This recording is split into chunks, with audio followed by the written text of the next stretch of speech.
ప్రతి ఊరి మధ్యలో ఒక రాయి ఉంటుంది. అదేమిటో తెలుసా? దీనిని బొడ్రాయి అంటారు. ఇది కేవలం రాయి మాత్రమే కాదు. ఆ ఊరి తలరాతను మార్చే ఒక శక్తి కేంద్రము.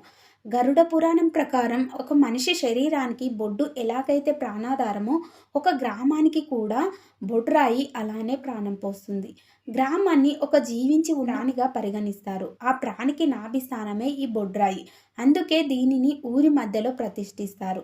గ్రామంలోకి దుష్ట శక్తులు, అరిష్టాలు మరియు అంటువ్యాధులు రాకుండా ఇది ఒక రక్షక కవచంలా పనిచేస్తుంది. దీని ప్రతిష్ఠ సమయంలో చేసే దిగ్బంధనం వల్ల ఊరు చుట్టూ ఒక పాజిటివ్ ఎనర్జీ వలయం ఏర్పడుతుందని పురాణాలు చెబుతున్నాయి. అందుకే దీనిని గ్రామదేవునిగా కొలుస్తారు.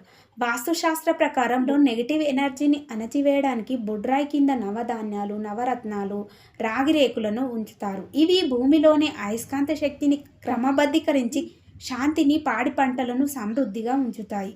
బొడ్రాయి ఉన్న ఊరు ఎప్పటికీ క్షేమంగా ఉంటుందని మన పెద్దల యొక్క నమ్మకం.